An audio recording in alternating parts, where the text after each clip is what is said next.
If you guys have any questions or want to talk anything around Linux, let me know. I'm just kind of co-working, doing a couple things on a few different screens here. So, I'm not working too hard on a Monday, but getting stuff set up.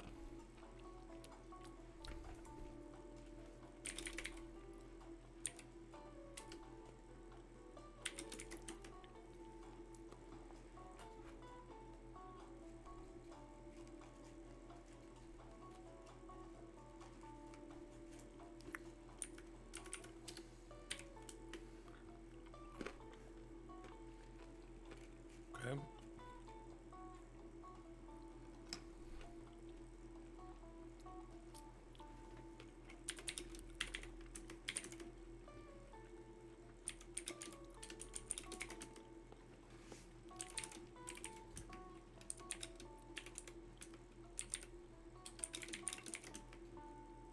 Hmm.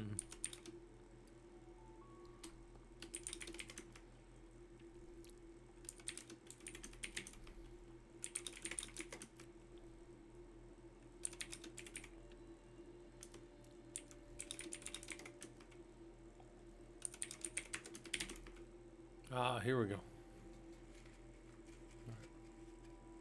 So, yeah.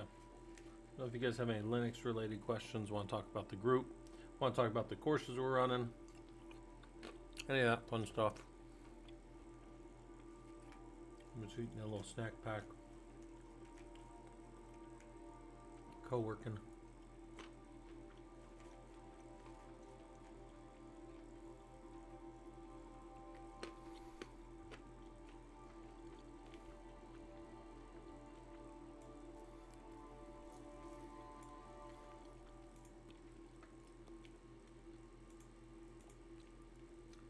Also, if anybody cares, we've got the Discord set up.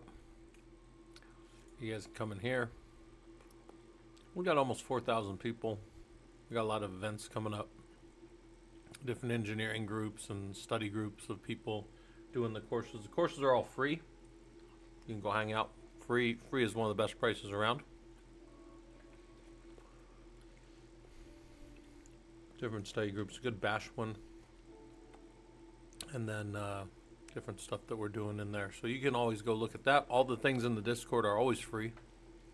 Just go in there and hang out and talk shop with the other engineers and other people that are doing stuff. Got a bunch of places for newer people to start. You know, obviously if you hang out in a group like that, you're doing Linux.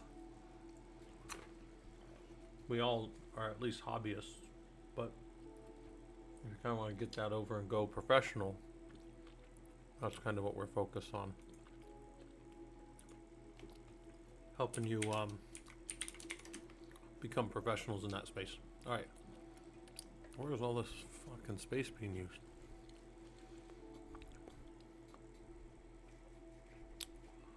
Then there's too bad.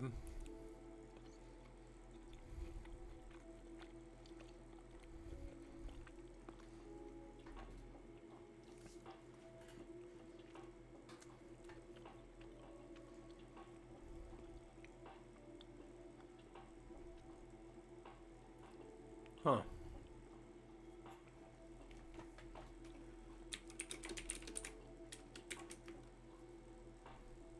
Alright. Yeah, I guess.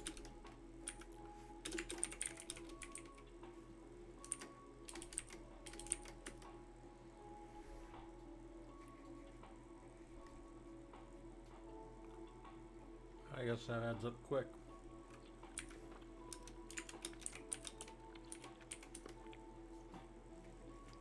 Yeah, do it. Alright. Gotta find which of these is the oldest. I don't know how this is getting chunked inside InfluxDB. So,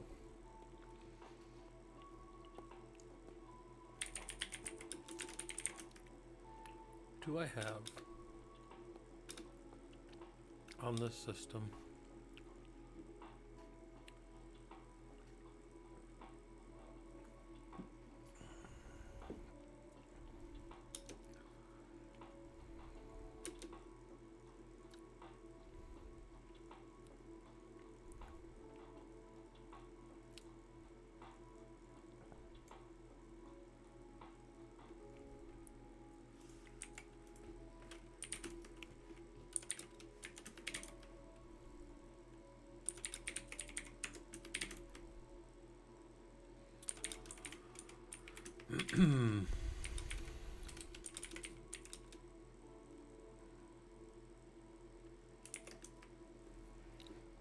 All right.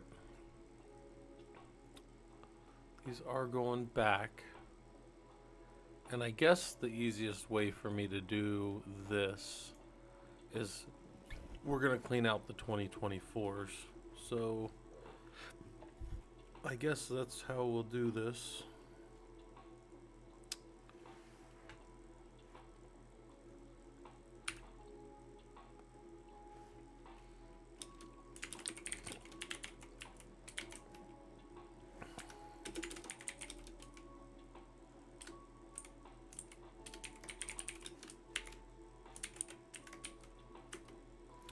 All right.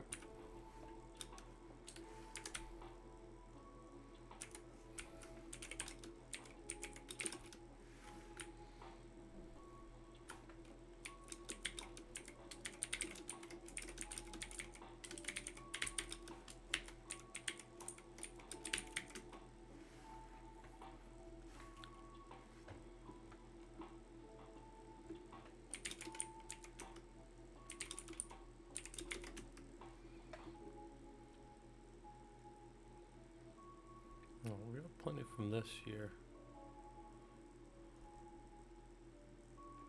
All right.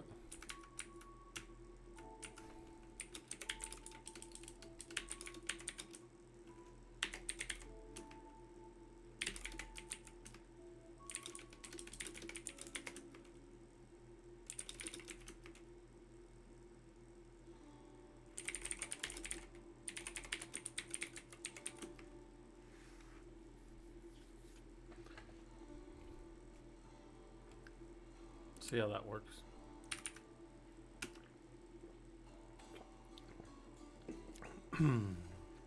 There we go. 80 Quartz, how's it going over on YouTube? And Atticus on YouTube. Yeah, we're not working too much. I'm doing some stuff in the home lab, but I'm also working over on my other screens, doing some checking of systems. I'm still waiting for one government system to give me access. So that's kind of a thing that I've got going. Gonna be doing some hardware with them, and that's always fun. But yeah, if anybody's got any questions about kind of what we do or what the group's all about or any of that kind of stuff, let me know. If any of you guys want to know about any of the stuff going over there on the right, you know, we've got free courses that you guys can do. And, you know, everybody always asks, could I do the course even if I'm not going to get the certificate? Yeah, you can absolutely. I think the courses are still super valuable, even if you're not doing anything, you know, even if you're not getting a certificate for them, you're still getting. All of these course objectives are designed to be things you could put on a resume, and they would look good on a resume if you were trying to get into the sysadmin or security field with Linux, right? We're very heavily around Linux. We're the professional Linux users group, so obviously we care very much about getting you guys into doing Linux, but obviously there's all kinds of tech that's adjacent to that too. And like in my home lab here, I was just cleaning up as we were sitting here. I was cleaning up my InfluxDB instance, which had filled up again. So now we've solved that problem, so it's not full anymore. But let's go make sure that our functionality is still there. Let's make sure that we still have the ability to see the things. Yeah, here we go. So we had high CPU, and then that dropped off. What box was that on? AWX server was doing something. That's kind of weird. It's a very strange. Interesting.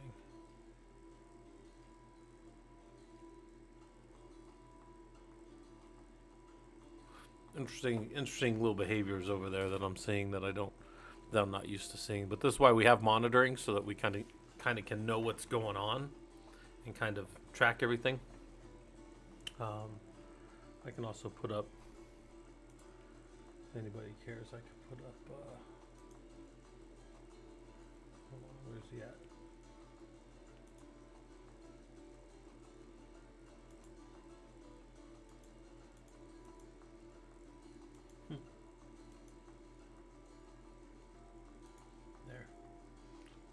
There's me in the corner there for you guys. Working on systems.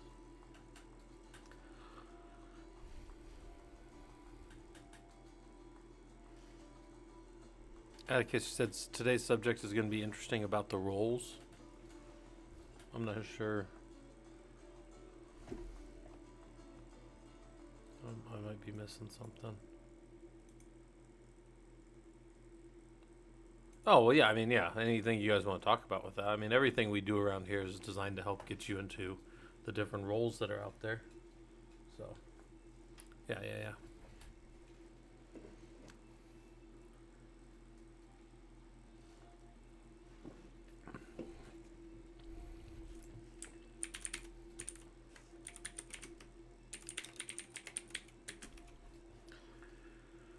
There was a talk earlier, or we were talking earlier about the things that you might do on a Linux box in a home lab environment, to give storage out. In my case, I have a pretty good sized data location. When I say pretty good size, I mean it's not even quite a terabyte, but that maps out for, show mount -E. We're sharing out NFS space for things that I want to allow to connect in. And then I also do test parm, which is to allow Samba. I also have Samba shares that you have to be in the right group to connect to. And then if you're over on, if you're on some kind of Windows system, you can still connect in and go into like my data folders. And this is all my, stuff there. If I wanted to go look at the, like all the ISOs that I have, all my ISOs are here, but they're shared out of this hostbox server, right? They're all shared out of here. And then that allows me to do stuff like this in the home lab, where if you guys have ever seen XCPNG, which is kind of a nice little center. Let's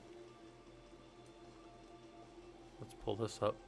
XCPNG center, I have all my little boxes in here. But if I were to need to change the way a box or server, however you want to say that, boots, let's say I wanted to take this guy and make him boot a different way, I could make him boot to any of those different NFS ISO libraries that I wanted to, right here.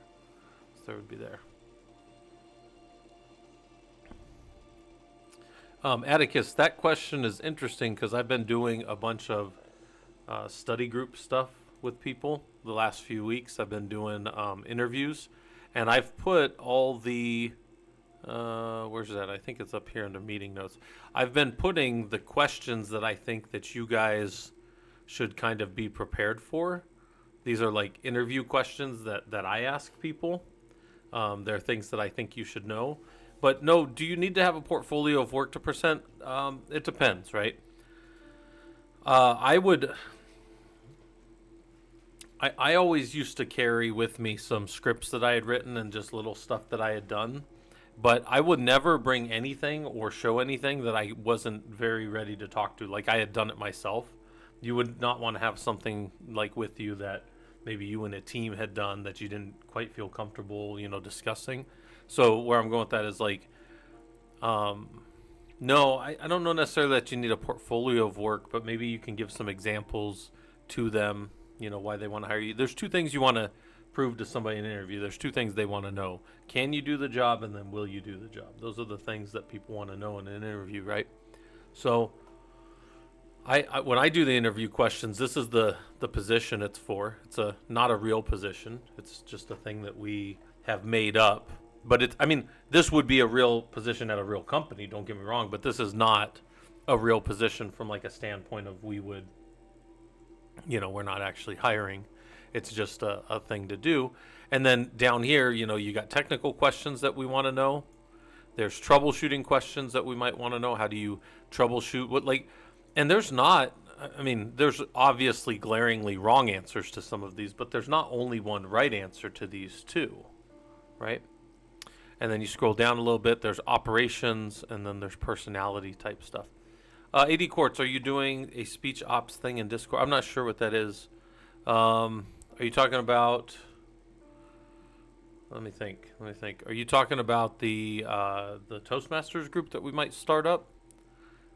If you're talking like speech and giving speeches, then there's that. If you're talking my text to speech, you're talking about the stuff at the bottom of the screen there. No, I do that out of PowerPoint.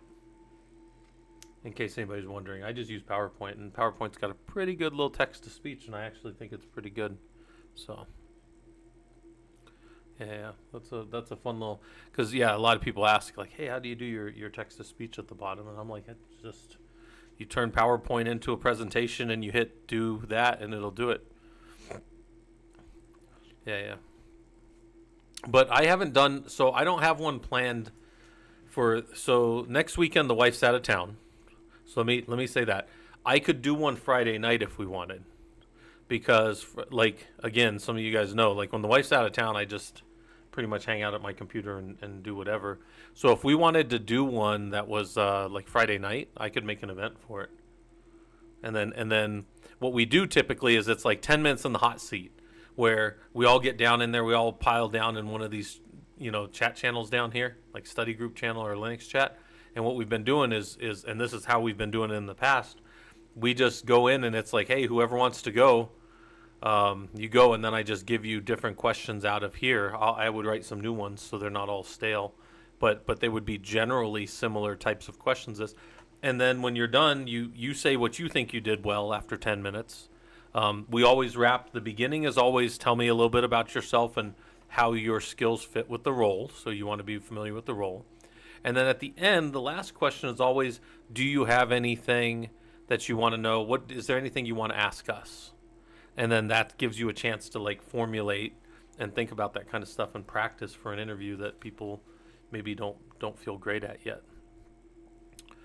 Atticus, now they're not like scheduled. I mean, anything we do, you just have to go find up in the Discord, up here in the events. If you're on a computer, it's at the top left. If you're on a phone, it's at the top right. And then here's all the different sessions. But we don't have one right now for that. But I would set one up for Friday night if people wanted. Again, with the wife out of town, it's basically me just hanging out, eating pizza, and I mean, I guess I could go wrestle that night, but I don't necessarily want to do anything. I'll probably just hang out here with you guys. Yeah, so this is the thing. And then after we do the interviews, you have what you think you did well and what you think you did poorly. And then we throw it out to the group, because you're sitting there with a group of other people and they tell you what they tell you what they think you could do better on. Sometimes you say a lot. Sometimes people say and people don't even realize they're doing it until they sit down and work with other people. It's kind of like a little workshop. Yeah, we can set one up. Let me do it like this. I will set it for Friday. We'll do it in a voice channel. We'll do it in the Linux chat channel. That's fine. And it's going to be practice Linux interviews. And we'll set the date for, because the wife's going out of town Wednesday and coming back Sunday. So I could do it this day. Start time would be, I'll start it a little later for me than normal. We'll do 8 p.m. And then we'll say 10 minutes in the hot seat to answer Linux interview questions. You get feedback from interviewers and peers about how you did.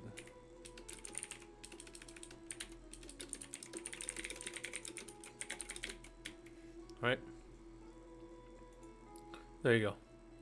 And then we'll just create the event, and then one of the cool things about this is I can grab it, and then what's funny is that I don't think it's saved, so let's just copy event link, and then let me go drop it. Typically when I do that, I drop it down in like the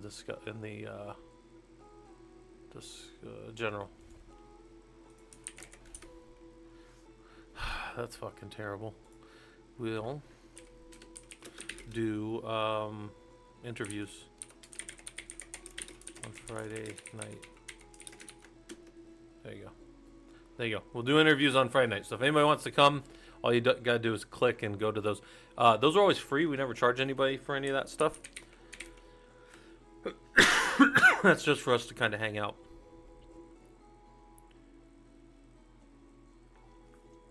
Yeah, Courts, you don't have to do any of those if you don't want. No, you can definitely just hang out. I tell you guys all the time, you guys can hang out, and you don't have to. You don't have to participate. There's no like, we don't take attendance. We don't say, oh, these 17 people said they're coming, but only 14 of them are here. Hang the 3 out to dry and get them out of the server. We don't do anything like that. Like, people come if they want. People hang out. We talk shop. We work on what we can. It's all a lot of this stuff. I think it's all just exposure. How much you can get familiar with it, and being good at this stuff is really just a function of spending time and understanding how these components work together, I think. And then that makes us better at troubleshooting because we know how they work. So when they stop working, we figure out the systems and move from there. So yeah, this is a big part of what we do. So yeah, we'll say we'll do that interview. That'll be this Friday then. Saturday night we're gonna do like getting into streaming, because I know some of you guys want to do some streaming, and some of you guys want to see like, how did I claim no great expertise in it. I can just tell you that I can show you at least how to set up a channel, do that little basic stuff, get people more experience doing that stuff.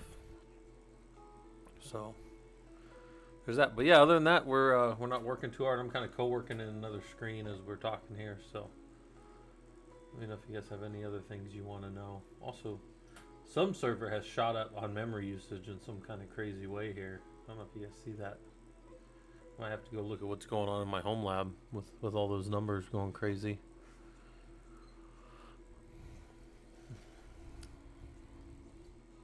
Yeah, but we're just not working too hard right now. Not on this stuff. I'm just kind of hanging out.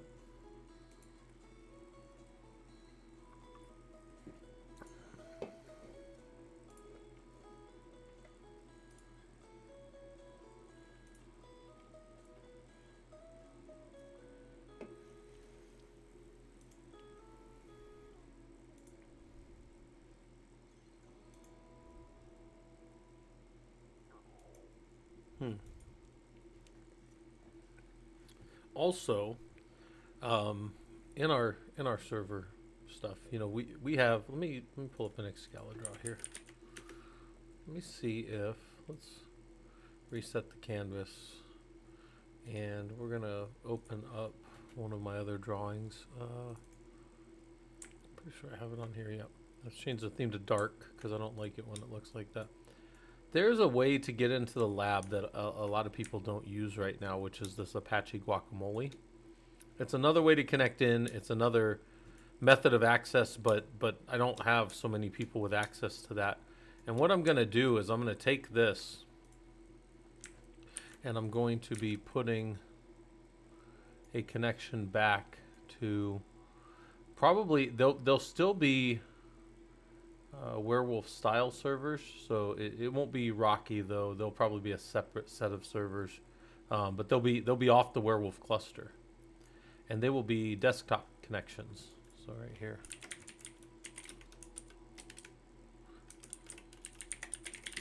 And what I'll be able to do with those is give people access to being admins in our lab. So now it's not hard to let people come in and be root. I can give root to Linux to anybody, and that's what we do in a lot of our cluster drawing over here of like the Rocky servers and the Hammer servers. I give you guys root, and you guys go in there and you do labs, and you break the servers, and you reboot them, and it's like all these things that we do, right? That's like a big part of what we do around here. But I haven't as of yet, and I think I have probably somebody messaging me down here. Yeah. So I'm going to be putting a new Rocky image with a desktop on it, and then getting it connected to my Apache Guacamole environment, and then I can give people access to build better Grafana dashboards and do documentation and do Conboard. But the other reason that this will be so nice is because the people this will be kind of like trusted admins. This will be people that have been working with our group for a while. You would be able to work in there and get experience and be able to put down that you were one of the ProLUG lab admins. And if anybody ever said, well, what does it look like? What kind of lab did you monitor and maintain? you'd clean it up, but it would be this, right? I've monitored and maintained Werewolf with 60 nodes, and I understand how to jump in and to troubleshoot, because you would have full admin. You'd be able to do on the P01 Bastion. Well, we're going to make a Bastion node instead of just being my normal jump box, and you would have access to that, and you would be root on that, and you'd be able to fix and troubleshoot people and give them, you know, access from the jail, and basically it would be all of these things that would give people the impression that you had at least worked in a, you know, I got it's about 60 nodes total out here that you would be maintaining then in a, you know, I guess we'd call it a volunteer capacity, but we'd probably just make some way to do tickets, probably even through the Discord. And then we would just say, yep, talk to the admin channel. And then people could just like at the admins, and the admins could go fix stuff and document it and that kind of stuff, which is, you know, it's a function that I do now, keeping the lab semi working, but it would be something that I can offload and help offload again, not because I don't mind doing it. I'll do it, but it's like the skills and stuff that you get from doing that would be very valuable, I think, for some people to do. And you say, well, what if somebody just crashed the network? Well, that's possible. Then we get to rebuild it. You know, we get to build it. We get to be like a bunch of. I actually like. I mean, I don't like when things break when we're doing stuff, but I'm saying like I like when we get to break and rebuild a box or something. That gives me more understanding of how that server works. You know, so that kind of stuff is kind of always important to me or whatever. So that's kind of our plan around here. Those are all things coming down the pike, and yeah,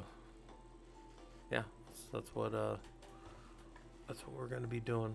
So I'll keep working on that. That'll be coming down. Look for that here sooner than later with the guacamole stuff for people that want to do it. In fact, if I wasn't working on other stuff right now, this is more of like a co-working session, so I'm not really working on this screen that you guys are watching. I'm working on other screens, but if I was working on it right now, we'd definitely be building out a new image of Werewolf, and we would be updating it and putting a desktop on it and seeing if we could access it over the net. That would be the next kind of steps in that one. And then once I get that up, I can get other admins in and they can start working on stuff. So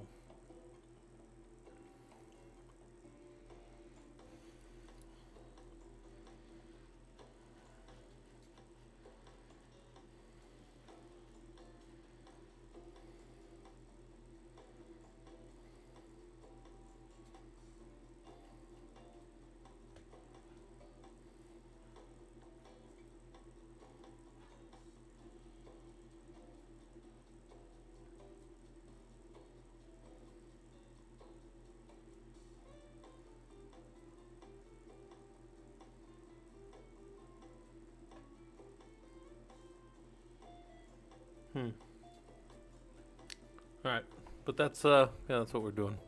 Had a message from work I had to check on right there.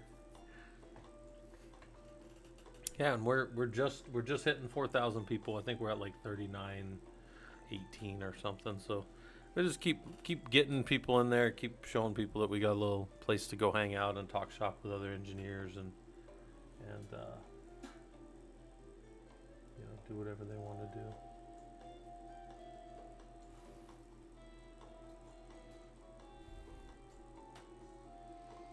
But if anybody's got any specific questions, just let me know. I'm just kind of working on stuff as we do this.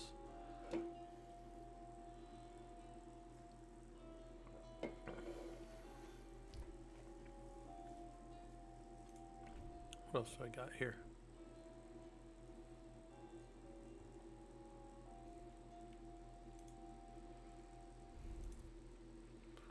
Missing anything good over here?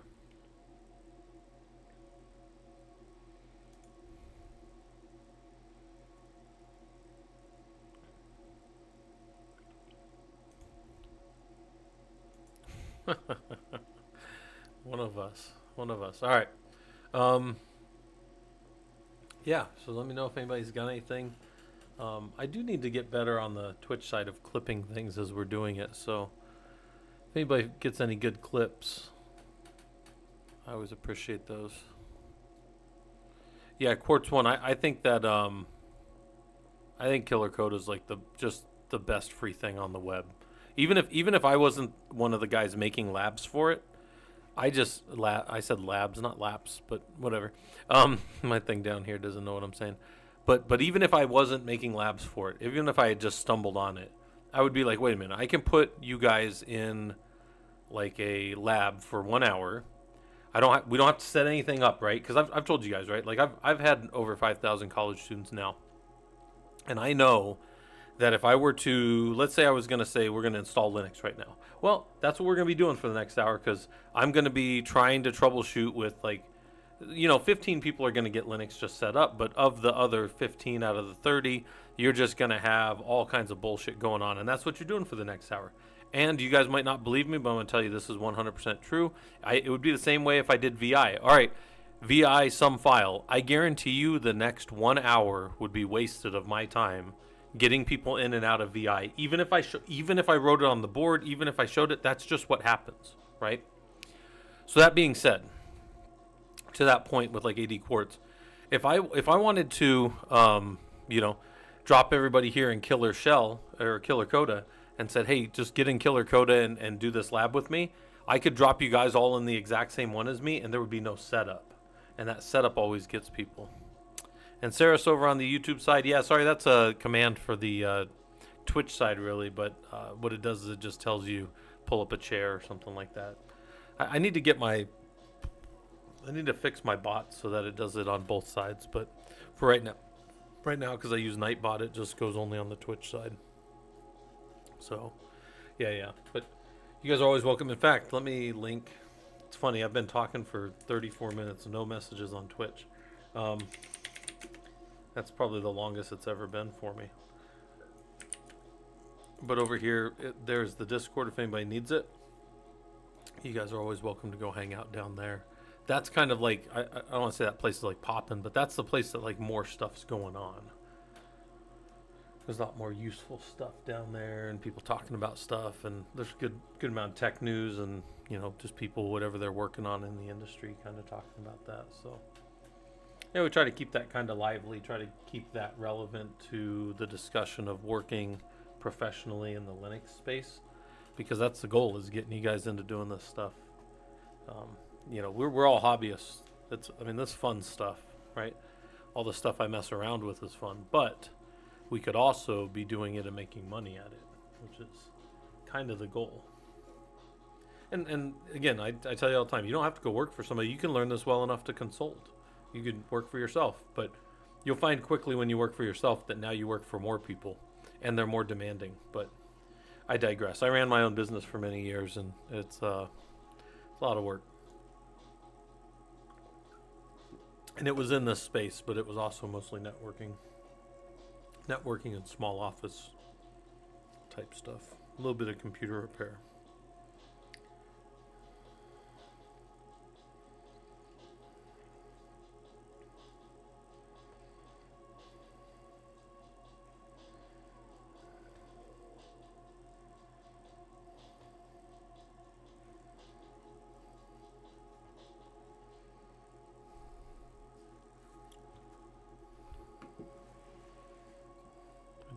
See what's going on with this.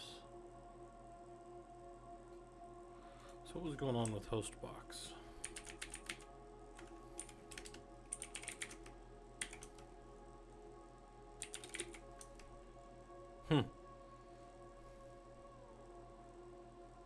Works you guys to the bone. That's fair. I think that is a fair assessment.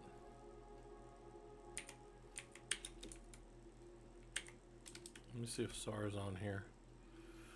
So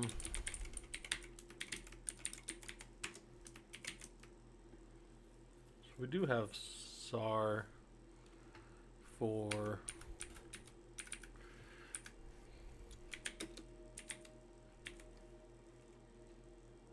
is it just SA4?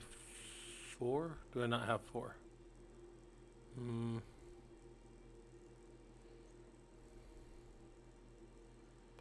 That's weird. I would have thought that I'd had a 4.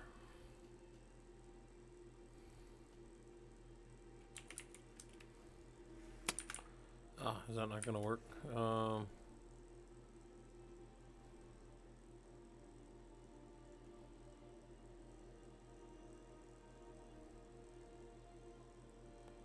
thought that would show me.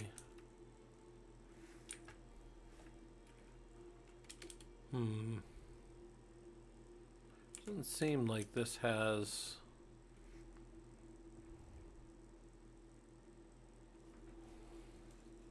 Yeah.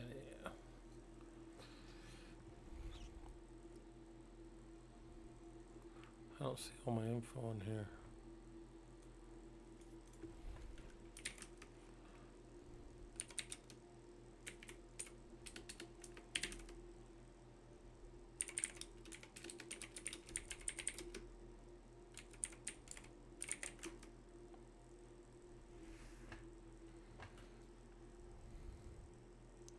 Well, that makes sense, I guess. A lot of error messages. Yeah, Joey Bites. I don't know if you were around, but on Saturday we did our Linux security engineering. I don't know everybody that comes to all of them, so I don't know if you were there for that. But it was kind of funny that this amused me anyways. I showed it to the wife. I said one of the things you'll never be able to say, nobody will ever be able to say about me if they've ever sat in one of my courses in college or otherwise, is that I made it too easy, right? But then the security engineering extra study group popping up is one of my favorite things ever. I showed it to the wife. I was like, they've got a normal study group, but they wanted an extra one because there was so much stuff this week. Oh, that's funny to me.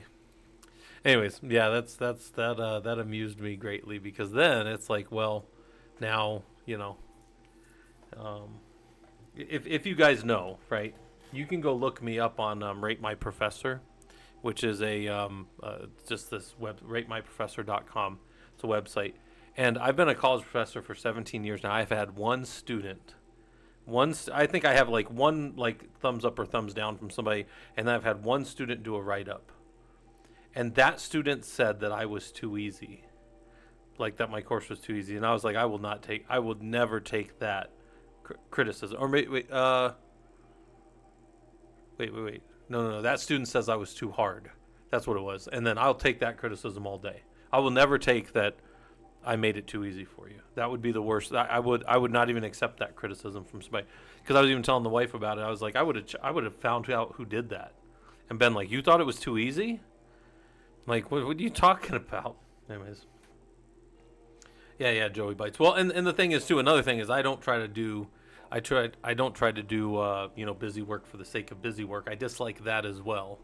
I want everything we do to be focused directly in on whatever the topic is, right? Like, get you guys, the goal of the Linux group is to know how to do these things right here. These are your objectives.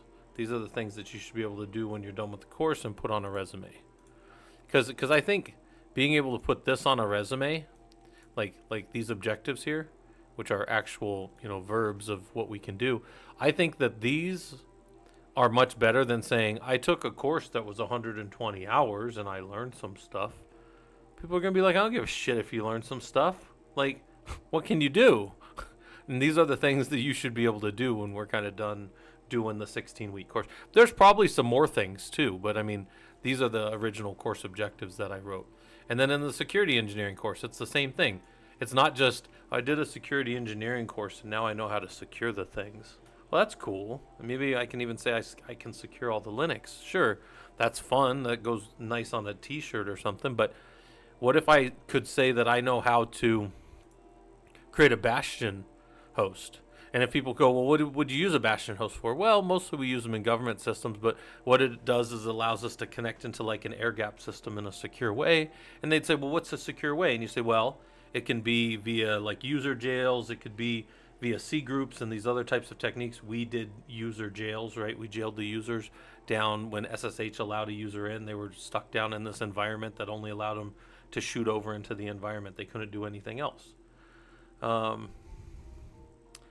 BG, you gonna do another streamer chat? I've been streaming here and there, and love to hear your thoughts on. Yeah, BG, the week that's coming up this weekend, at the end of this week, that's gonna be the streamer chat. I haven't done that yet. That's coming up on May 10th, right? So yeah, if you're wondering about the little streamer chat, I didn't actually do it yet. It just says if you're interested in doing streamer technology or other topics, I will share what I think I've learned in the last few years of streaming. This will not be streamed or recorded. So the reason, by the way, this is actually funny. This will not be streamed or recorded because I have to show you guys stuff that has to be shown in like OBS, and I'd have a hard time. I would have a hard time showing you guys that while I was actually streaming, right? So yeah, but I'll show you guys stuff that I only recently learned about. Like, I mean, I know how a green screen works, but I didn't know that I could pad all the stuff off and just show a certain part. So I used to always have to move my green screen up so that my camera wasn't too wide. But you could pad all that down. You just have to know how to use the filters for it, right? Well, shit, nobody taught me that. I had to fucking figure that stuff out. I was watching a video about somebody doing something else with streaming, and she goes, look, and then you do this, and you go in and you check your filters. And I was like, I didn't even know there was a filter for padding. And a filter for cutting and padding the camera out to just down to what you want. I was like, you just move this stupid green screen all the time.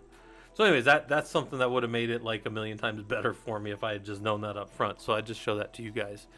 And then I'll show you guys stuff for me that's like what I think would be useful. Let's go on one of these others. What's going on and off topic? Oh yeah, we have some of these different people were one of our guys moved over to Japan, so he's showing some of the architecture over there, which I think is kind of cool. I'm a big architecture fan. If you guys ever put architecture stuff up, I'm always happy with it, because if I hadn't been so colorblind, if I hadn't been colorblind and blind, I'd have probably been a doctor. But then if I had been better with architecture and stuff, I think architect would have been fun as well. As it is, just an engineer, just a Linux engineer, just work like this. This is me right here, all day, right here. Sitting at a black background with white or green, or in some cases bluish letters. I think those are blue, maybe some red in there, I don't know. Too colorblind for it. But yeah, there's I do like whenever architecture pictures come up. That's always fun. So yeah, we got a lot of stuff to work on in the lab. We got a lot of stuff to get going. Chris over on the YouTube side, how's it going? We are not working too hard. I'm just kind of showing you guys some stuff over there, and then I'm kind of co-working in another window. I'm actually working over on the left. I'm just showing you guys my right screen for right now. And then we were talking about some of the topics coming up, and just about getting into the group and how you can I tell people all the time, you can just lurk. You can lurk in the group. You don't have to talk. But you can at least start to find, for people that are not in this space professionally, you guys can figure out how you're going to get a plan to start getting over there. Because I think one of the worst, for me, I mean, if I was trying to move into, like, I've been in tech since I got out of the Army, but if I was trying to get into tech, guys, I would think that, like, one of the worst things would be if I hadn't been in college, or if I hadn't, like, I mean, how would I get over there? Like, I'm working roofing again or something, and then, or I'm like making sandwiches or something, and I'm like, how the fuck am I going to get back? Like, how am I going to get over there? I play with the stuff at home. I know it's all open source. I know I can do it all, but how do I get somebody to hire me professionally? And that's, the whole point of our goal. That's the whole point of our group. I mean, I wouldn't even have the ProLUG if it wasn't for just the dudes that would come over and hang out. Like when we first started it was at my house. Dudes would just come over, we'd have pizza on Saturday night, and we'd work on Linux, right? I was already in the Linux space, but I was helping other people get in there and do that, and that's what we're doing. Def Not Freddy, I've recently got a job as sysadmin. My computer doesn't have a dedicated server for patching package management. Is it better to create a small server for the repos management or deploy something like Pulp? Def Not Freddy, if you're planning on going, like, here's what I would say. I would definitely go with like Pulp. In our little lab that we did, I didn't make you guys do Pulp. I just made you make a local repo. If it's going to be what ends up being like a proof of concept, a POC, or a MVP, minimum viable product, for something that you might deploy later, I would 100% tell you to just go with like Pulp. Most people don't want to set up pulp, so they'll pay satellite costs, but satellite's pretty expensive from Red Hat. And then also, pulp is just such a good. Pulp does so much more than just. Let me show you guys this. If you guys have never seen Pulp Project, what it allows you to do is you can just pull down. You can fetch, upload, organize, and distribute software packages on-prem or in the cloud. But the point is, I always explain this like this for you guys. Let's see if they've got a nice little. Hold on, let's see if they've got like a nice little architecture.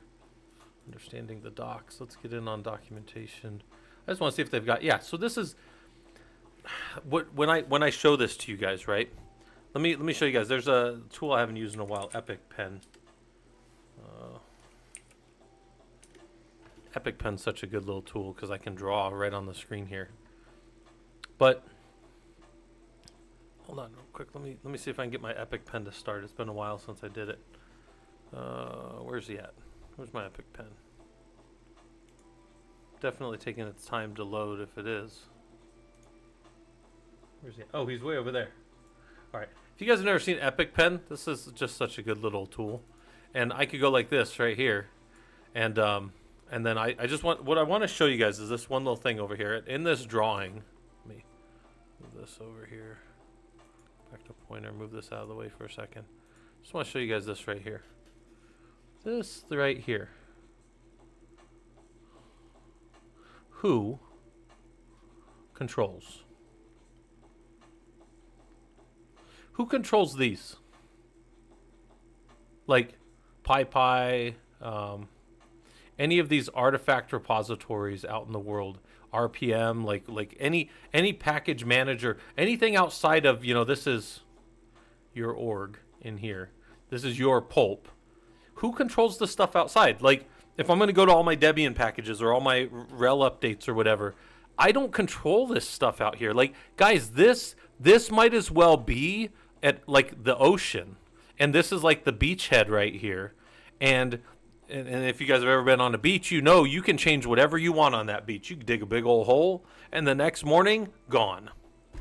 Because this is the ocean. And what I mean by that, again, is just you don't control that. Anything can change out there at any time. But if you lock in with Pulp a repository from that, so you pull down like everything out of like an Ansible or everything out of like a Debian set of packages or something, now you control that for forever. Right? You control that version locked, and you could push it to your dev, your test, and your prod, or you could do CI/CD with it and go through what we call life cycles, right? So anyways, I show all that. Look, this kind of cool little tool. This is a free tool too, Epic Pen. I love it for drawing stuff. I don't draw much on stream with it, but normally I draw down right in PowerPoint, but Epic Pen's good. But what I was saying with that is definitely get used to Pulp. I want to make a lab on Pulp one of these days. I just haven't gotten around to it. But understand that you do want to be able to pull everything in and understand this boundary of control. Out here, this is the ocean. The ocean's different every day. The ocean's different literally every second you look at it. You have no control over what happens out here. But when you bring things in and lock them down, now you can move them through your testing and your life cycles and make sure that things are good. Nexus and Artifactory, they also do it. I think Nexus is one that I've heard of a little bit.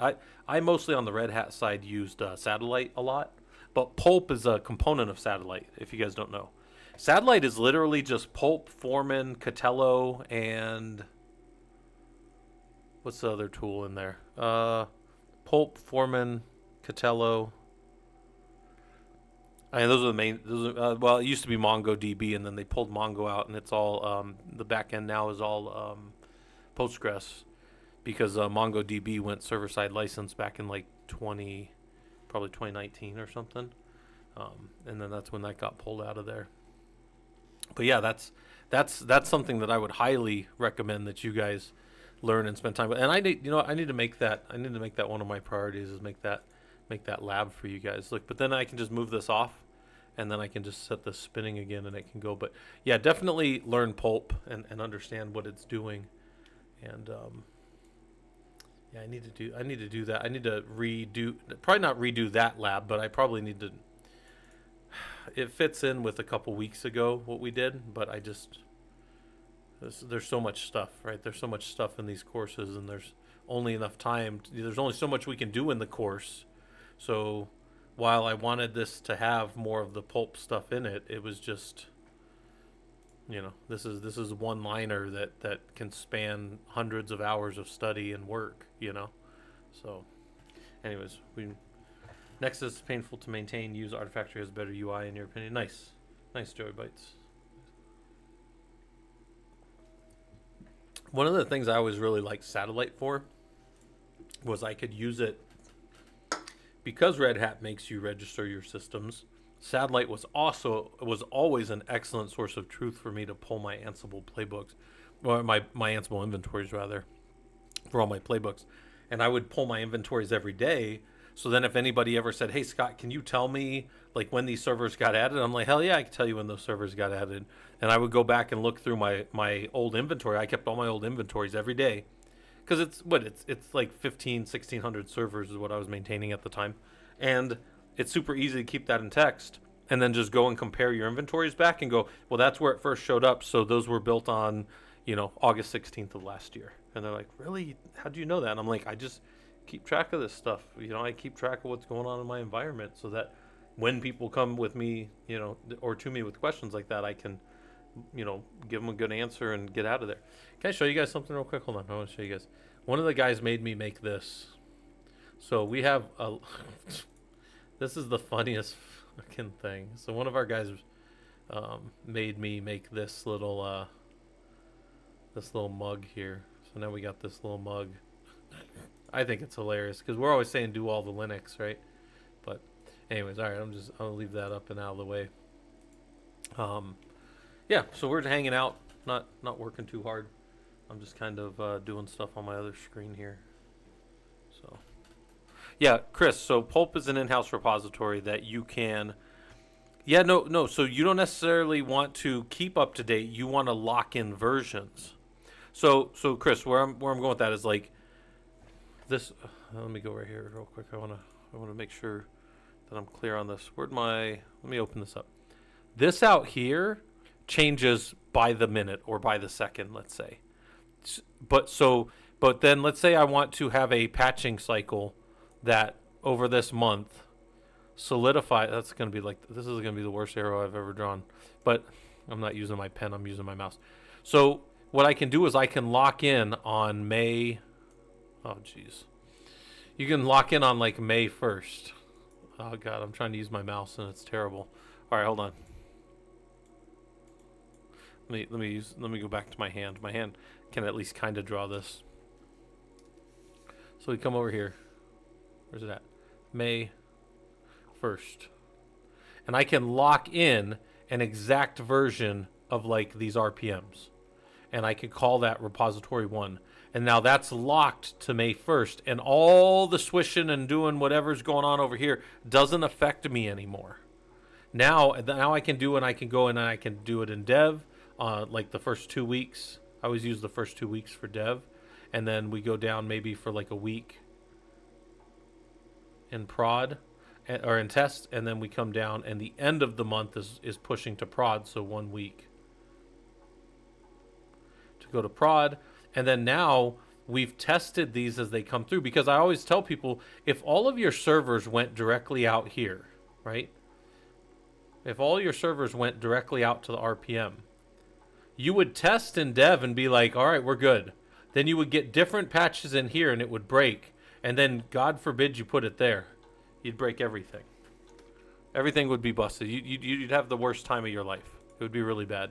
So yeah, this what Pulp allows you to do, what any of these lifecycle management tools allow you to do, is pull something down and have a locked version of it that can then walk through dev, test, and prod on stable ground. And then when you're ready, now the next month you just pull down the new version of this and call it June, and then you patch for June. And you go through the same steps or whatever. And it makes it easier for CI/CD pipelines too, because if I was producing these, maybe I was generating these servers or rebuilding them stateless, I can test over here first, right? I can allow this to test against the builds, and then as I maybe test out to a new repository, I can keep changing stuff. So that's how I would kind of Yeah, it's always like what kind of control I can have over my stuff.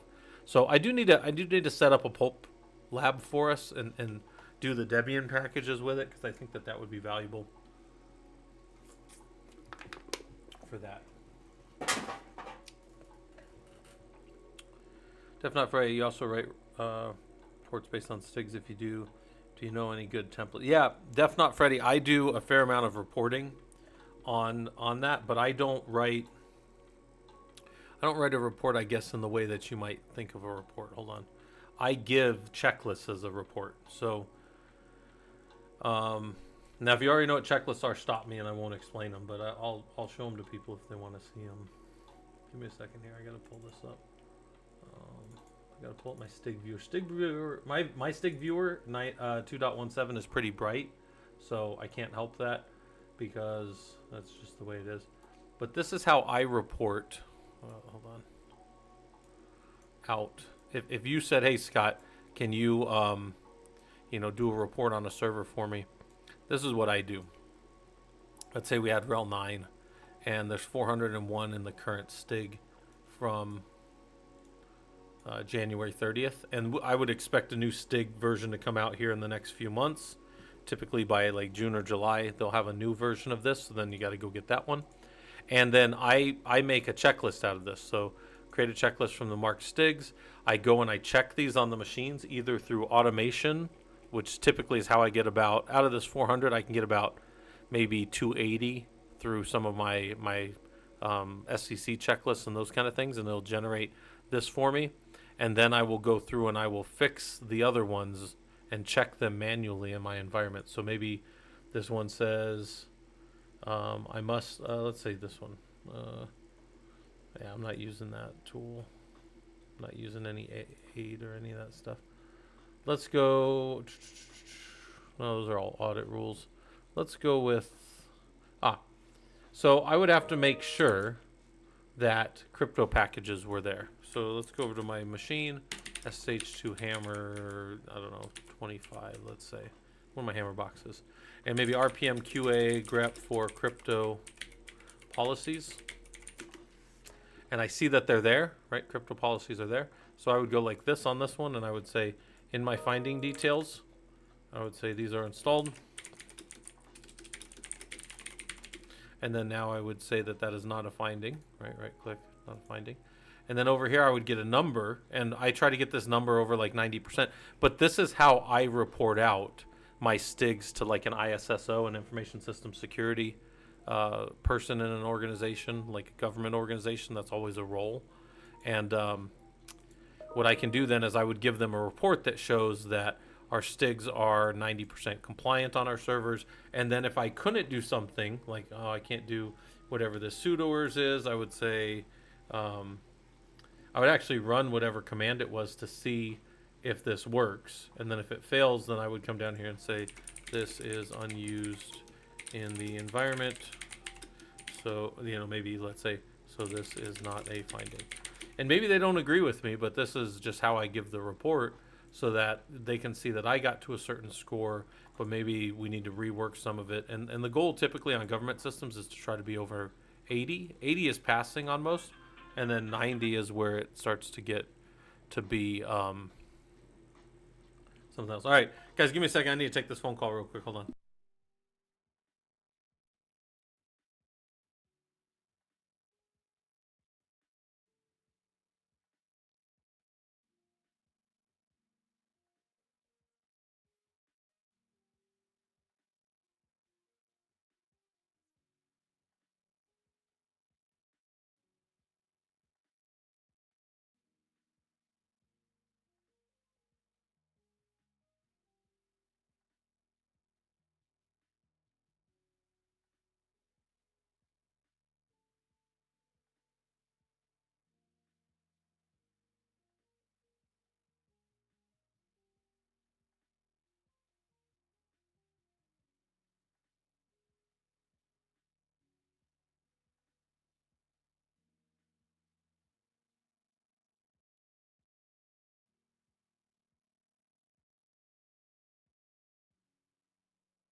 All right, sorry about that, guys. That was one of my college students. He needed to get into one of our lab environments, so got him in. So I'm a hero. I'm just kidding. All right. Anyway, so this is how I would report out like my stigs here, and then yeah. So because I give like typically when I'm writing something, so let's go look at this real quick because this is a good example of kind of what I do.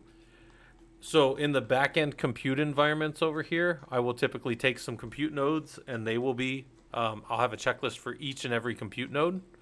I will have a couple for login nodes, a couple for data transfer, maybe a couple for like web or web application firewall, whatever we call these. And then if there's a scheduling manager, which is typically something in my organization, we always build Slurm. And then if we have any of these things like a management, like Werewolf type server and cluster services are all maintained, so that's together Werewolf. I will pull a bunch of these checklists for each and every one of these, and then I will report it out. So my reporting, so the question was here, guys, if anybody's wondering, Monkey Man, how's it going? Yeah, Def Not Freddy. This is where I would start. This is a big part of what I do as a security engineer, right? This is a big part. I'm showing you like, this is open kimono, all the sauce. This is all the stuff that I do. I go and I pull one for each of, well, not even one. It's a percentage. So like if I have 400 compute nodes or 600 compute nodes in a cluster, I would be probably pulling like some 4 would be nice, but typically like if it's 400, I would be pulling like 8 or maybe even like 16 if they wanted a certain percentage. And then I would be doing reports on them. My reports are at the end of the day, it is this. But before I get to that, I do this. So if you guys have seen some of my Killer Coda labs, I show you here over in the Ubuntu side of things, but it is actually the same exact thing I do on Red Hat. And when I say Red Hat, it's also Rocky. So it's the same thing I do on Rocky as well. By the way, I have been adding labs to this, so there's more and more labs coming. And yeah, so this is generate a OS STIG report of a server with the SCC tool. And this will build out a .ckl file. So I'll link this to you guys if you want it. This is I think it's an excellent lab. I don't have time to run through it right now because obviously I'm working on other screens and stuff. But this shows you the process of using like the SCC tool. Let's make sure it still works right now too, because the government's always changing their shit. Yeah, it's downloading. Good. Boom. Install. Oh, does that not have, damn it. Which one did we pull down? Let's see.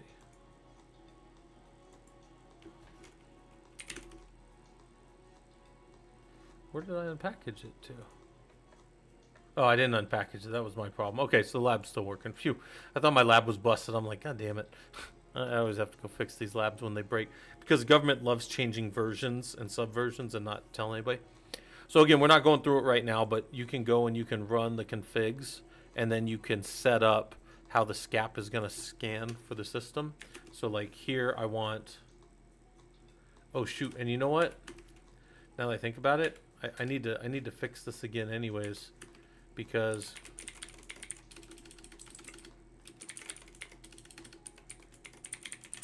now we're up on 24. So we're using an even older version. They've moved to a newer version in Killer Coda. So anyways, the point is the scan would still work. The scan would still work, and you could actually still do it. And then you'll get a .ckl report out. And I make you look at it on this system, like right here. I make you just look at it right here, what the report would look like. But here, I'll show you guys real quick. We'll just do the report. Hold on. We'll run the scan. Let's config it real quick. We're gonna run it off of the older one. That's fine. So we don't need 18. We don't need 20, and we don't need 4. So we need the 22. That's fine enough. We'll go to 6. And we'll scanning options, and we'll take 1, so that 1 is always running. And then we'll go 0, and we'll go to 0, and we'll do 9. So this is going to scan for a little bit, and I'm going to take a real quick break. And I'll say STIG scans.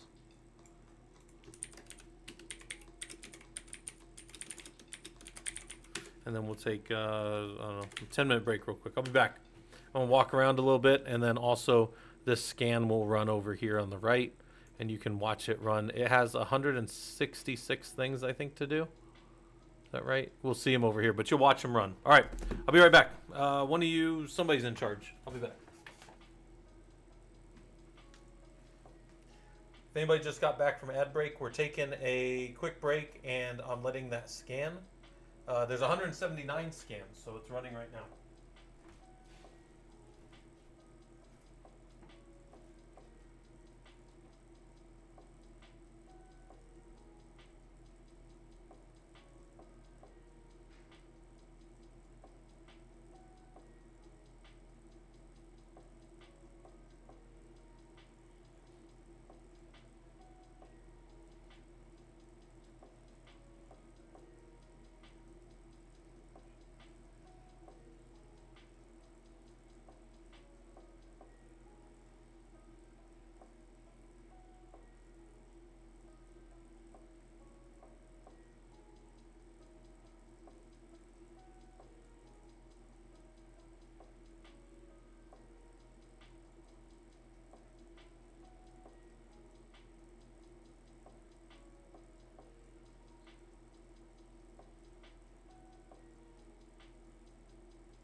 Looks like the scan's still going. I'm just wandering around a little bit. My wife fixed my Fitbit, so now I'm wearing it again, so I have to walk around and get steps or something like that. I don't know. So take a little bit of a break, guys. You can keep watching that scan run, and that'll generate a checklist that we could use in our Stig viewer over there if we wanted to. Now, I know I'm using different versions of the OS, but it's just for demonstration purposes, so it doesn't really matter.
Alright, this looks like it's still running along. Hasn't broken yet. Monkey Man, what are you working on? You doing anything fun today?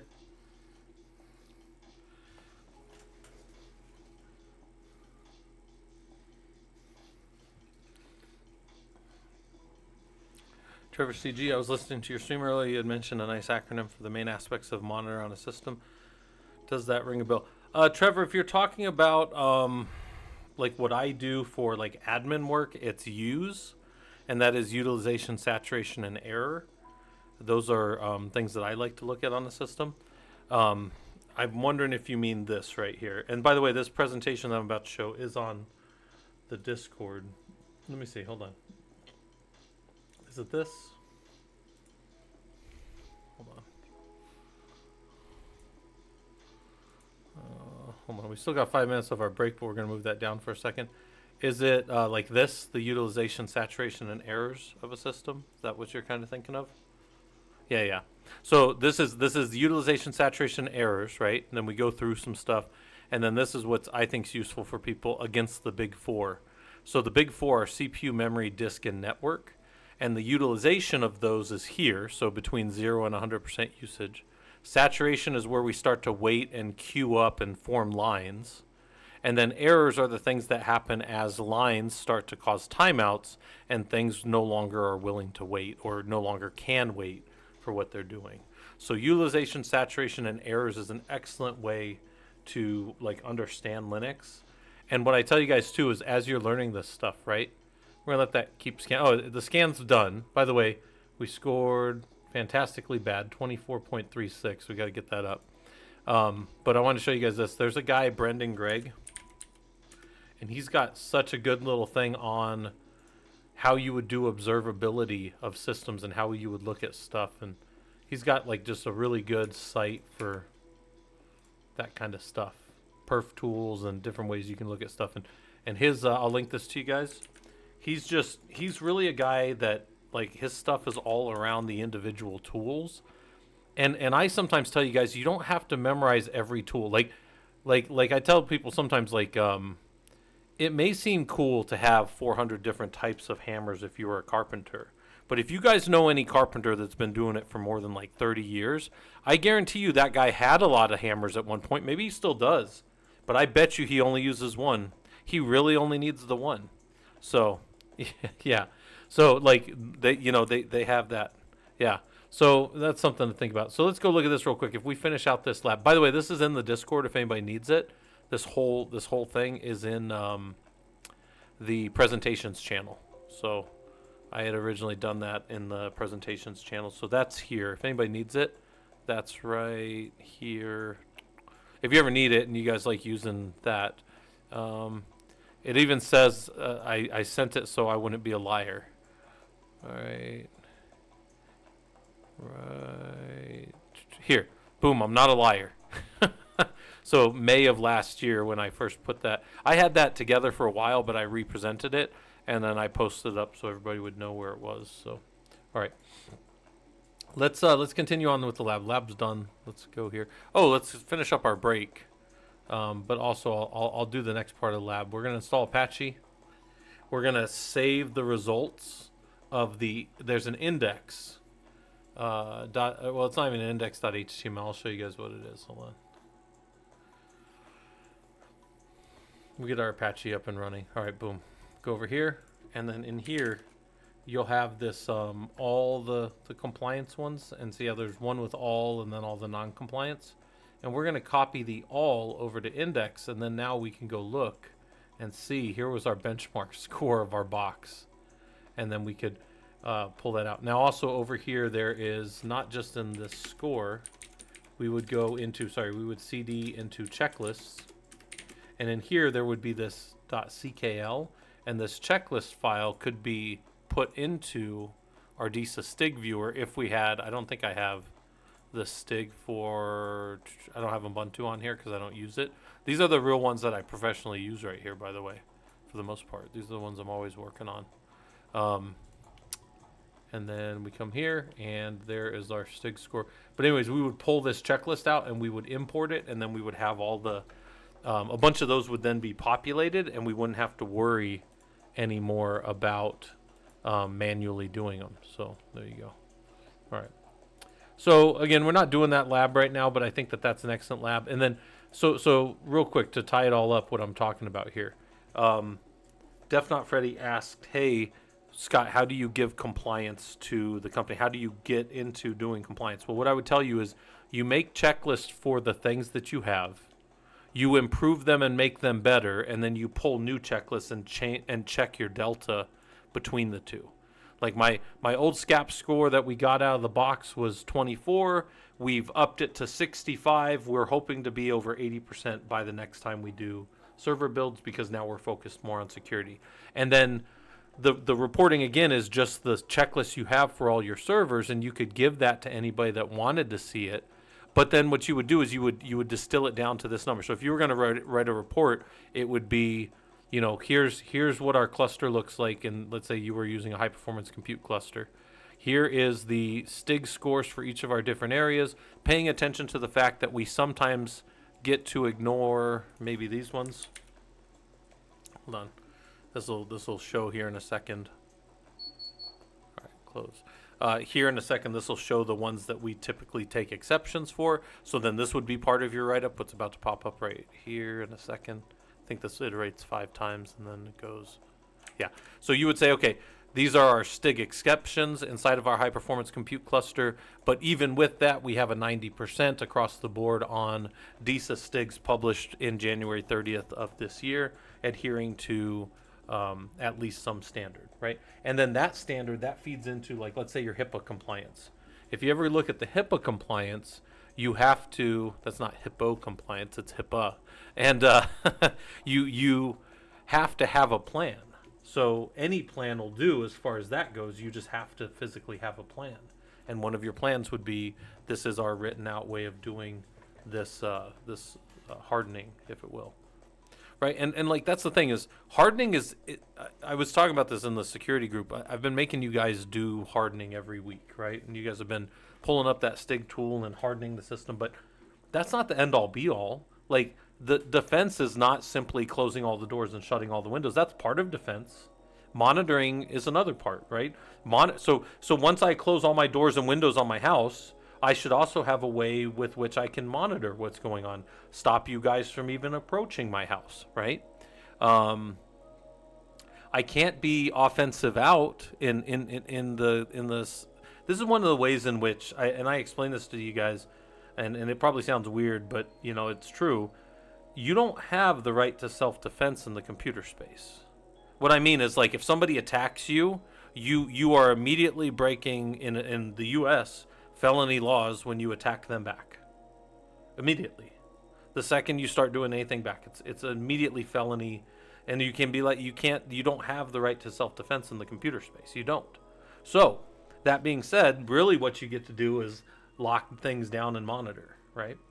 And you might say, well, can't I attack back that IP address that I got and scan them back this and this? And I'm like, yeah, you're probably scanning some fucking mom in, like, Kansas that opened the wrong link for, like, their kid's soccer game or something. Like, you're probably not attacking back the person that's really coming at you. They're always coming at you through proxies for the most part.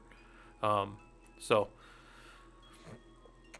I'm telling you right now, you'll definitely spend some time in the slammer nowadays. Now, when I started this stuff, like in the early 2000s and slightly just before, like the late 90s, there were no laws against it. So technically, you could do things back. But nowadays, the cybersecurity laws are much, much more locked down. You can't be as I don't know a better term, but like cheeky about it. You take it seriously. Otherwise, you're going to the slammers. So yeah, I'm gonna build out a little pulp thing for you guys, and we're gonna do some of that stuff, but not today.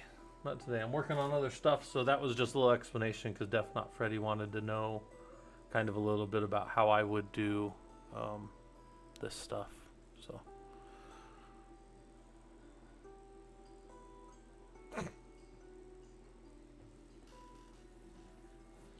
and Kuya over on the YouTube side, yeah, I'm doing good. I'm working right now, so I'm working on a different screen. You guys are seeing me. You guys are seeing my lower right screen over there, just kind of rotate through things. You guys can see Ranger down there. Look at Ranger Dog, just laying around. It is very cool in Phoenix. 2 days ago, it was 90 degrees, and yesterday it only got to 72. So it like dropped 18 degrees, and it just rained in the afternoon. It was like a real nice, like cold. It was cold rainstorm, and cold for us. Like it was hailing too, by the way, which pretty cold if hail's hitting the ground. I mean, typically you got some good wind. And then today I think it's like 62 out right now. So it's like still pretty cool outside in Phoenix right now. And I'll take it, man, because like, look, we're in May, and normally in May we're over 100 degrees by now. So I'll take the cooling off a little bit because the heat's coming, So yeah, if you guys have any questions about the group or what we do, let me give you guys a Discord link. The goal of our group is to get you guys doing this stuff professionally. Even if you guys just do it for fun. Yeah, there's Ranger. Look at Ranger down there. And let's see. Yep, he's breathing. I can see him breathing. I always check to make sure. Man, guys, I don't know if I told you this, but so I know you guys know Ranger's old for people that have been around. But the other day he was laying on this bed right here. He's laying on this bed right here, and he was facing into the hallway. So his head was like over this little There's a pillow all around this on 3 sides. His head was on the pillow, and he had his eyes open, and he was looking at me. And I came downstairs, and I looked directly at him, and I was like, Ranger. And he registered nothing. He did not move. He did not anything. So I said, Ranger. Like, again, I said, Ranger. No registration, no flicker of the eyes, no, like, acknowledgement that he's seeing me. So I looked at him, and I was like, Ranger, are you still alive? Like, please tell me you're still alive, buddy. And he just, like, his ears peeked up a little bit, and he, like, this was the third time I said his name at that point. And then he, like, kind of picked his head up a little bit, and he's like, I'm real tired, so get on with it. And then I just kind of, I was like, all right, he's good. So then I went back to ignoring him. But no, I gave him a treat, I'm pretty sure. But hey, he's a good dog. He's just he's so old, guys. Yeah, Koya. Yeah, the Scottsdale area. Yeah, I'm not far over. I'm over in Glendale, so I'm not far over from there. Worked at the Buzz. Yeah.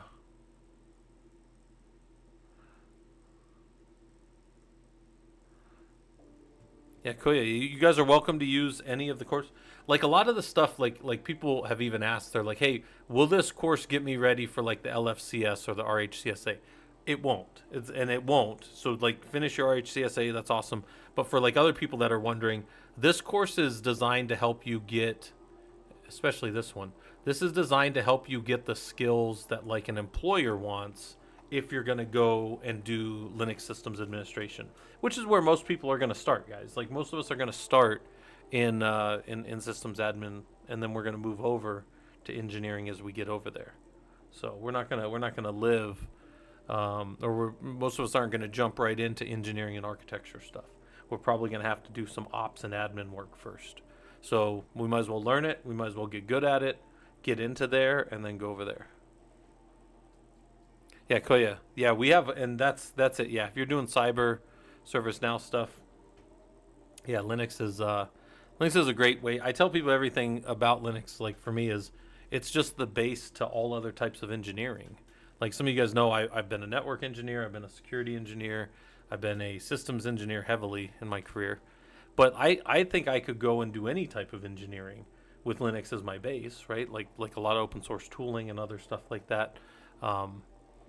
Yeah, I think I could probably move over into any type of engineering. I'd probably have to learn their specific things that they're doing, but for the most part, I think that Linux just serves as a great base to move over into any of these other pieces, any of these other parts. So, yeah, so that's what we're doing. That's what we're working on now.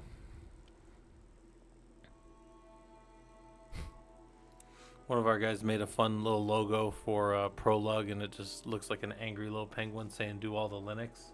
And I think that's hilarious because I'm kind of like an angry little penguin telling you guys to do all the Linux. Although I wouldn't probably be categorized as little. So but in the image it's a little penguin.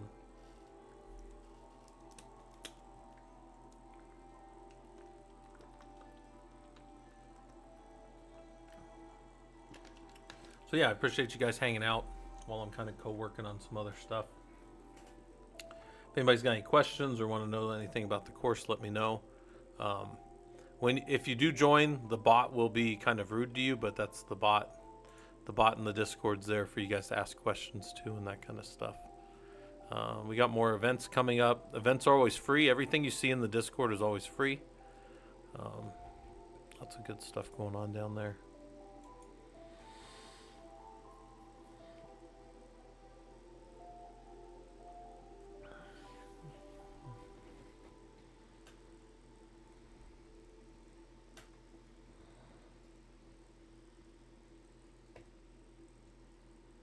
Quartz. I was messing with some Git Bash and was happy to see the Linux stuff carried over. It was cool navigating folders and make their stuff. Yeah, yep.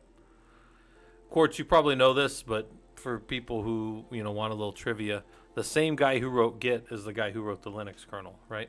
So it makes sense that a lot of that stuff would be similar, right? Like he was tired of trying to deal with all the complexities of moving the Linux kernel forward, so he wrote a tool called Git, and then he sold it to Microsoft. So it's actually funny. Microsoft owns Git, but Linus Torvalds is the one who originally wrote it. You guys can go look that all up. That's kind of a fun fun little story. Plus, he wanted to make everything related to like what is it, canoeing or kayaking or what? I don't know the differences between them. But because he wanted to do that, that's why everything is like streams and all that stuff. Yeah, yeah, Chris. It's funny too, because like he's very like, if you talk to him, he's like, I'm not a visionary, and I don't think I'm very smart. And it's like, well, you might not be a visionary or very smart, but you at least understand how this shit works and how it should work. And like his contributions to engineering are up there with like, oh, what's his name? The guy. Somebody's gonna be mad that I don't remember his name. But who's the guy who wrote C? He died the same day Steve Jobs did, right? They made that whole point. But yeah, the guy who wrote C, like the language C, the letter C. The letter C. Yeah, there you go. That guy, the same guy who wrote that. I forget his name right off, but it's like basically he's, indirectly flown rockets to the moon and calculated the trajectory of like planets and stuff. But that's never what he did. It's just that Richie, yep. He's the guy who, wrote all these things, but most people won't ever know that he contributed more to computing than my top 3, right, for sure. But Linus Torvalds is up there too. Linus Torvalds is definitely up there as well. And that's Linus, Linus. Not lioness, which is actually funny though that it thought I said lioness. It's like when I say cold kiss and it says cold kiss. That's so funny. Yeah, Linus Torvalds definitely. Well, and I think Linus Torvalds was already up there, but then Git is next up. I mean, I don't want to overstate this, but for people that are kind of, let's say, like let's say you're under 30, and maybe that means that you didn't get into tech until your teens or something. So, do you guys know what we used to use before Git for open source projects? Does anybody here know? It was not great, guys. It still exists. Well, SVN for sure, but I mean, how did we share them? Because we just put everything up on Git, right? Like if you want to do a project, you just start a project on Git and people just pop over and go, that's kind of cool, and start helping you work on it, right? Yeah, SVN was the tool, but I mean, how did we share it? No, we used a tool called SourceForge. So SourceForge was the site. Oh, but back in the day when I started Linux in the early 2000s, when I started doing it professionally, we used to have linuxdistros.org, and that's where they would publish their most current ones. Yeah, but SourceForge still exists. Don't get me wrong. I'm just saying, I don't think anybody's doing anything on SourceForge. I mean, it still exists. So I'm not trying to shit on them, but I'm just saying, like, no. HIPAA is hippo. Yeah. Surprisingly, this thing did catch HIPAA earlier, and I was surprised. Because typically, like, I said the one day nectaring, like, it's doing it again, nectaring. I was talking about how you have to have somebody that you can blame, so you have to have a neck to ring, and this thing says nectaring.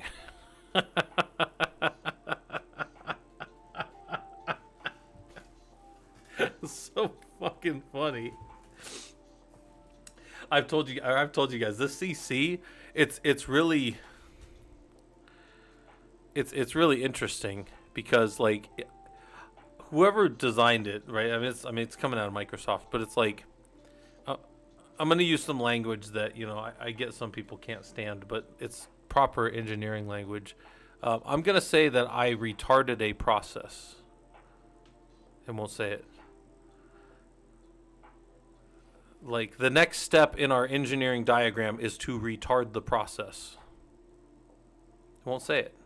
But that is the correct technical term to stunt or change direction or modify a thing to, that's the term that we use in engineering. So like the fact that it's being incorrectly used, on playgrounds all over since I was a kid doesn't change the fact that to retard a process is a real thing. And won't say it. And I mean, I've been an engineer. I've been a college professor for 17 years now. I'm going to continue using that when I mean to retard a process. I'm going to continue using it because that's what it means. But like the this is one of these things, like the language itself shouldn't carry weight, I guess the intent maybe, but that's also been around longer than that intent. So, and also the conflict that comes from it.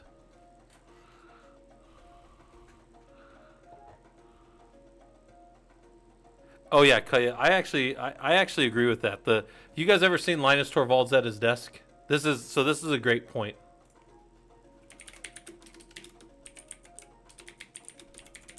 You guys ever seen this? This is like he shows his little desk right here. This is a kind of famous image. But this is, yeah, there's kind of like this little famous thing. He doesn't have all the bells and whistles, guys. And and I wouldn't deign to complain or compare myself to him, but I will tell you that, like, when I tell you guys that you don't need 437 macros on your Vim extension from some infotainer out here on Twitch or whatever, you don't. You just need to understand the concepts of the engineering, right? And that's like kind of what I think people normally use him as an example for, is he's like doing very complex stuff with very simple systems. And it looks like he's got Microsoft. I think that's got to be a mod. Like, somebody's got to have done that. That's funny.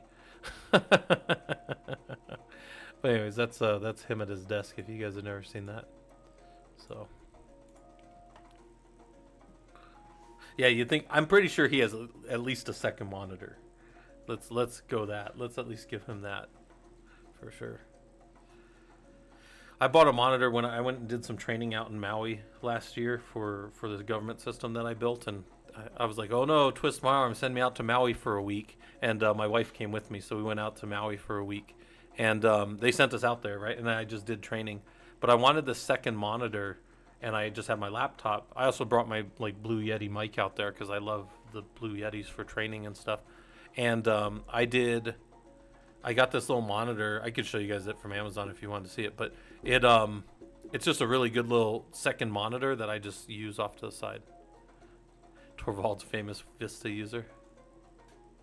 Koya, in the lab I use Rocky everywhere. Yeah, so if you're here, right, so here's my nodes in my environment, and then container list. Yeah, so this is what I run in the home lab. Yeah, node list dash a. Yeah, so most of my labs, so the Hammer labs are all off of the Rocky Linux lab, which is an older version, and then the newer, more patched lab is the Rocky nodes. So that's what I run there. And then I also have a fair amount of other things going on. I have a fair amount of Rocky going on for all of my, where the hell are they? I don't even know where they're all at. So all of my prod Kubernetes stuff, that's all going to be,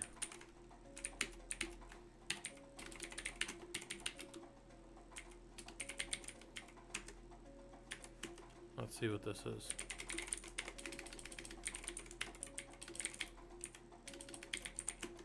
Yeah, this is 9.4. I probably need to update it. So all of my Kubernetes in the, like my production Kubernetes that I run home for stuff is all done on Rocky. And then some of these boxes I'm pretty sure are something else. So like if I go to like, let me see, hold on. So my guacamole server, oh, guacamole I think is set where I can't get in. I think I did that on purpose, by the way. So yeah, I did that on purpose. Can't get in him. He's using Debian, so that's a straight Debian box. Debian 11 Bullseye. So I have all kinds of crap running in the home lab, guys, if you guys are wondering. What I am going to do, though, hold on, I actually have to add this. Hold on. Werewolf images. And then let's pull out of here to just the images. These are the images that they have. They have Alma Linux 8, Alma 9, Debian, Leap, Werewolf, or sorry, Rocky, and then Tumbleweed. They definitely have. Yeah. These are the ones that we were going to examine because we use Rocky in the lab. We're not going to do CentOS. There's no reason to do CentOS. That's dead. Guacamole, as we like to say. Hayes, guacamole. I can't even say it. It's saying. You guys see that? I'm saying guacamole, and it's still saying guacamole for me. Anyway, so we have Rocky in the lab, and we won't do CentOS, but we could do any of these other ones that we want going forward. And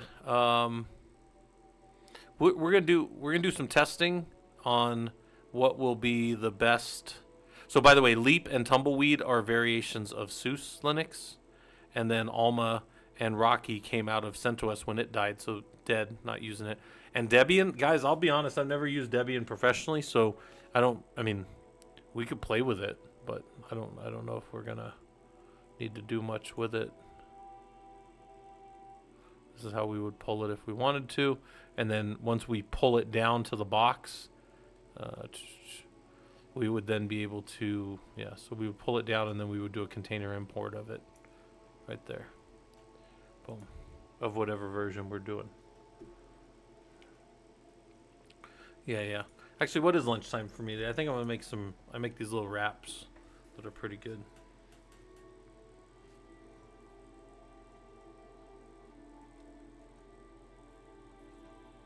All right. Uh-oh, I'm getting cold. Give me 1 second, guys.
All right, guys, I'm back.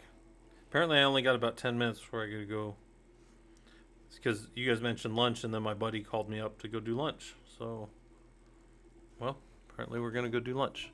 We're going to a place called Ono. Have you guys ever had this place? I don't know if I think this is some kind of chain. Like, I don't think this is only. I'm pretty sure it's not just out here, but they do pretty good, like, Hawaiian dishes. I don't know. I don't want to sign in any of that crap. Anyways, they're pretty good. Go over there, eat some of that stuff. That'll be lunch for me. But I do gotta get off of here in the next few minutes then. But let me just reemphasize. We hang out, we talk shop. The stuff that we do, we're not always super serious, but the stuff we do is serious.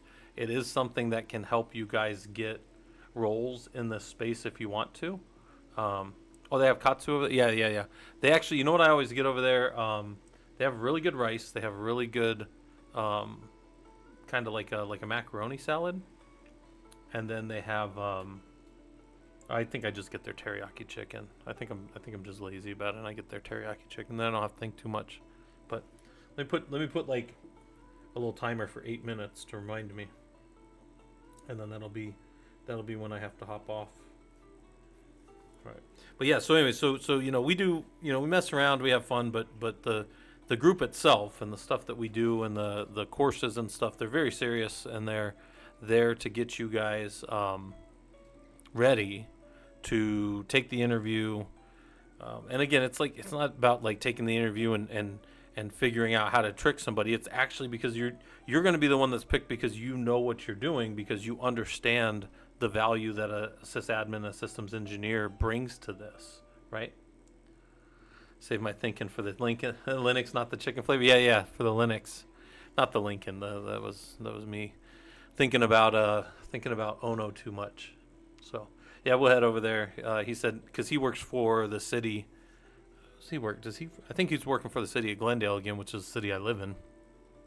And he was like, "Yeah, I'm gonna be up there." It's one of my buddies from wrestling. I've known him for a long time, so we were gonna go. Yeah, we'll go over there and eat and stuff. So long story there, but yeah, I've known Jesse probably 11 years from wrestling. So he and I have known each other a long time. So, well, 11 years isn't that long, but it's a long time in wrestling. People quit. Anno Linux, was that? Hold on, was that a Linux?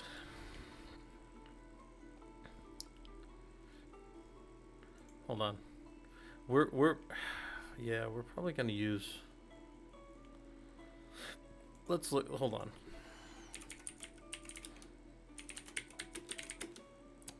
Desktop. Let's see what... Actually...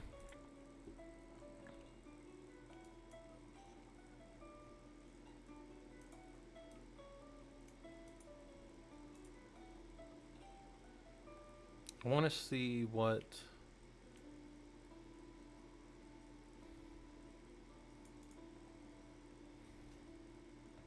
Well, you know what? Fuck it. I'm done reading. Let's just go do it. Let's go to there's a Hammer 25. We'll try one of these and then we'll go DNF. Search all. See what desktops are found. Let's see what it sees for desktops, at least in the normal packages. Obviously, we got GNOME type stuff.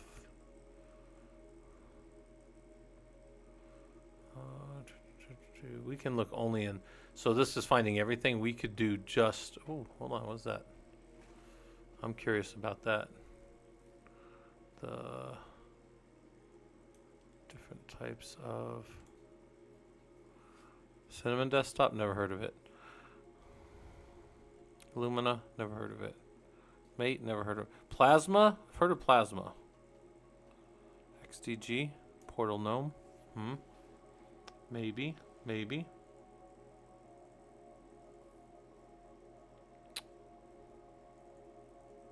XFC, I've heard of, or XFCE, I've heard of that.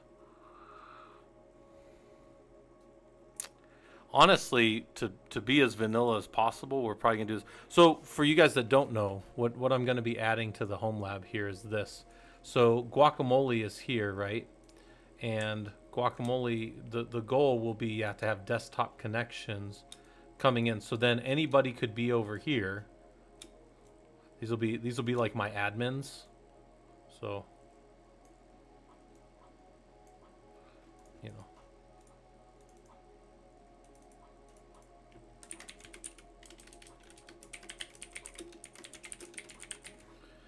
They'll come in off of, web browser. I'll put this down here.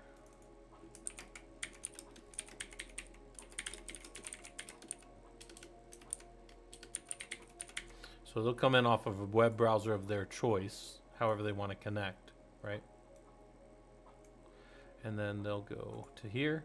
They'll hit the outside Guacamole, right? And they'll hit that Guacamole site. They'll come in.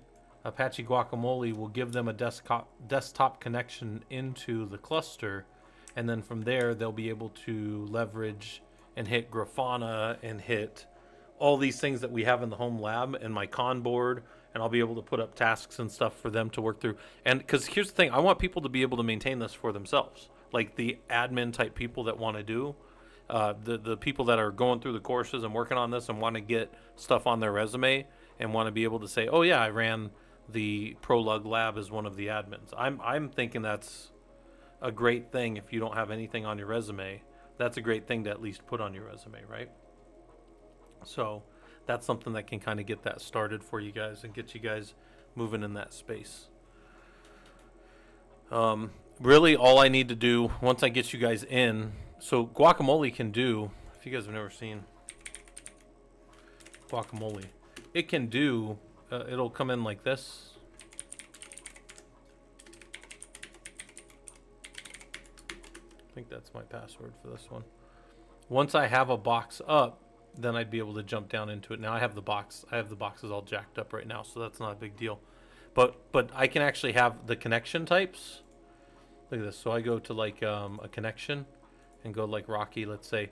This system connects normally, but instead of displaying or instead of connecting over via SSH, and that's my old way of connecting.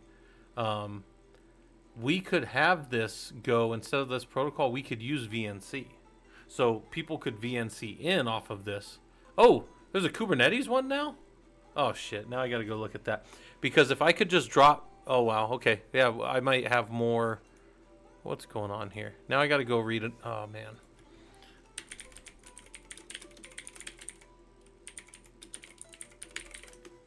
Now I gotta go read, because it's Apache Guacamole, by the way, in case you guys are wondering. What's going on here?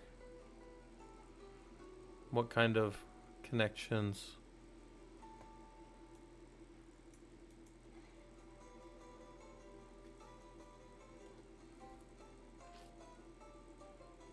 I can do user map, and that's not a big deal.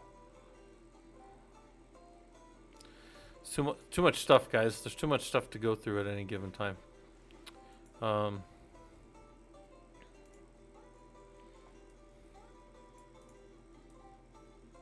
man. Oh man. Oh, that's too good, guys. That is too freaking good. That is awesome.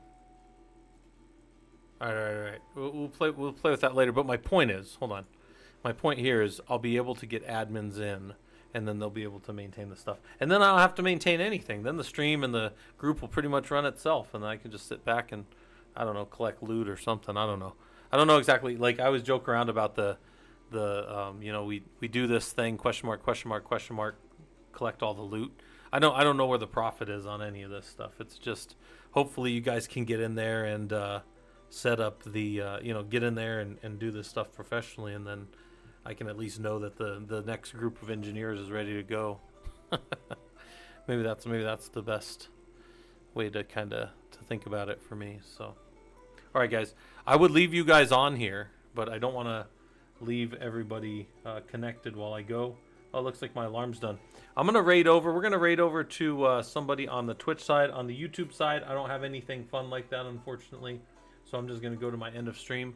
But on the Twitch side, we're gonna raid over to Rossberger, because he's always doing something fun. And I will see some of you guys. I'll be teaching a college class tonight, so I don't know if I'm gonna be back on later. But sometime during the week, I'll definitely be on again. So I will see you guys somewhere probably around then. Take care.